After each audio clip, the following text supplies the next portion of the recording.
ತಮಿಳುನಾಡಿಗೆ ಕಾವೇರಿ ನೀರು ಹಂಚಿಕೆ ವಿಚಾರದಲ್ಲಿ ಸಿಡಬ್ಲ್ಯೂಆರ್ಸಿ ಸಿಡಬ್ಲ್ಯೂಎಂಎ ಆದೇಶ ವಿರೋಧಿಸಿ ರಾಜ್ಯದಲ್ಲಿ ಭುಗಿಲೆದ್ದಿರುವ ರೈತರ ಹೋರಾಟವನ್ನ ಮತ್ತಷ್ಟು ತೀವ್ರಗೊಳಿಸಲು ಕನ್ನಡಪರ ಸಂಘಟನೆಗಳು ಹಾಗೂ ರೈತ ಸಂಘಟನೆಗಳು ಮುಂದಾಗಿವೆ. ಹೀಗಾಗಿ ತಮಿಳುನಾಡಿಗೆ ನೀರು ಹರಿಸದಂತೆ ಆಗ್ರಹಿಸಿ ಆಗಸ್ಟ್ 13ರಂದು ಅಖಂಡ ಕರ್ನಾಟಕ ಬಂದ್ಗೆ ಕನ್ನಡಪರ ಸಂಘಟನೆಗಳು ಕರೆ ನೀಡಿವೆ. ಆಗಸ್ಟ್ 13ರಂದು ಬೆಳಗ್ಗೆ 6 ಗಂಟೆಯಿಂದ ಸಂಜೆ 6 ಗಂಟೆಯವರೆಗೆ ಸಂಪೂರ್ಣ ಕರ್ನಾಟಕ ಬಂದ್ಗೆ ಕರೆ ನೀಡಿದ್ದಾರೆ.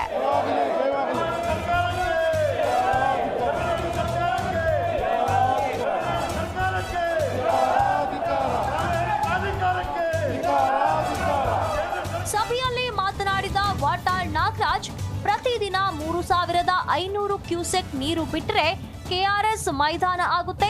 ಆನೇಕಲ್ನಲ್ಲಿ ಸ್ಟೇಡಿಯಂ ಮಾಡುವ ಬದಲು ಕೆಆರ್ಎಸ್ನಲ್ಲೇ ಸ್ಟೇಡಿಯಂ ಮಾಡಿಬಿಡಿ ಎಂದು ಆಕ್ರೋಶ ವ್ಯಕ್ತಪಡಿಸಿದರು.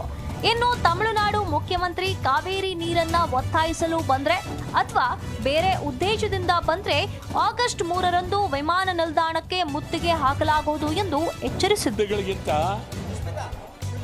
ಈ ಸಾರಿ ಬಂದು ಬಹಳ ವರ್ಣರಂಜಿತವಾಗುತ್ತೆ. ಈ ಬಂದು ಜನರಿಗೆ ಬಹಳ ಉತ್ಸಾಹ ಕೊಟ್ಟಿದೆ.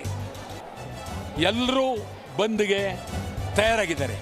13ನೇ ತಾರೀಕು ಬೆಳಗ್ಗೆ 6ರಿಂದ ಸಂಜೆ 6ರವರೆಗೆ ಬಂದ್ ಮಾಡಬೇಕು ಅಂತೇಳಿ ಎಲ್ಲರೂ. ಮಾತನಾಡಿದ ಸಾರಾ ಗೋವಿಂದ್, ಪದೇ ಪದೇ ಕಾವೇರಿ ವಿಚಾರದಲ್ಲಿ ಕರ್ನಾಟಕಕ್ಕೆ ಅನ್ಯಾಯವಾಗ್ತಾ ಇದೆ. ವಾಸ್ತವ ಪರಿಸ್ಥಿತಿ ಪರಿಶೀಲಿಸದೆ ಅವೈಜ್ಞಾನಿಕವಾಗಿ ತೀರ್ಪು ನೀಡುತ್ತಿದ್ದಾರೆ. ಎಲ್ಲಿಯವರೆಗೂ ಈ ದಬ್ಬಾಳಿಕೆ ನಡೆಸುತ್ತೀರಿ ಎಂದು ತರಾಟೆಗೆ ತೆಗೆದುಕೊಂಡರು. ಇನ್ನು ಪ್ರವೀಣ್ ಶೆಟ್ಟಿ ಮಾತನಾಡಿ, ಕೇಂದ್ರ ಸರ್ಕಾರ ಹಾಗೂ ಕಾವೇರಿ ಪ್ರಾಧಿಕಾರ ಕನ್ನಡಿಗರಿಗೆ ಮರಣ ಶಾಸನ ನೀಡಿದೆ. ಮುಂದಿನ ಪೀಳಿಗೆಗಾಗಿ ಸಿಎಂ ಅವರು ಬಂಗಾರಪ್ಪ ಅವರ ರೀತಿಯಲ್ಲಿ ಸುಗ್ರೀವಾಜ್ಞೆ ತಂದು ನೀರು ನಿಲ್ಲಿಸಬೇಕು. ಇಲ್ಲವಾದರೆ ಕರ್ನಾಟಕ ಸಂಪೂರ್ಣ ಸ್ತಬ್ಧವಾಗಲಿದೆ ಎಂದು ಎಚ್ಚರಿಸಿದ್ದಾರೆ. ಜೊತೆಗೆ ಕನ್ನಡ ಪರ ಹೋರಾಟಗಾರ ಕನ್ನಡ ಕುಮಾರ್ ಮಾತನಾಡಿ, ವಾಟಾಳ್ ನಾಗರಾಜ್ ನಾಯಕತ್ವದಲ್ಲಿ ಎಲ್ಲಾ ಸಂಘಟನೆಗಳು ಒಂದಾಗಿ ಕೇಂದ್ರ ರಾಜ್ಯ ಸರ್ಕಾರಕ್ಕೆ ಎಚ್ಚರಿಕೆ ನೀಡುತ್ತಿದ್ದು, ಈ ಹೋರಾಟಕ್ಕೆ ನಮ್ಮ ಸಂಪೂರ್ಣ ಬೆಂಬಲವಿದೆ ಎಂದರು.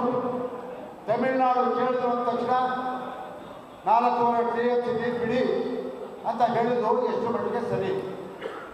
ವಾಸ್ತುಸ್ಥಿತಿಯನ್ನು ಅಲ್ಲಿ ಏನಿದೆ ಪರಿಸ್ಥಿತಿ ಅದನ್ನು ತಿಳ್ಕೊಳ್ಳೋದಕ್ಕೆ ಒಂದು ತಂಡ ಕಳಿಸಿ ಪೂರ್ಣ ಪರಿಶೀಲನೆ ಮಾಡಿ ಎಲ್ಲ ಡ್ಯಾಮ್ಗಳನ್ನು ಪರಿಶೀಲನೆ ಮಾಡಿ ಒಂದು ತೀರ್ಮಾನ ಕೊಟ್ಟಿದ್ರೆ ನಾವು ಕಣ್ಣು ಮುಚ್ಚಿಕೊಂಡು ತೀರ್ಪು ಕೊಡೋದಕ್ಕೆ ನೀವೇ ಬೇಕು.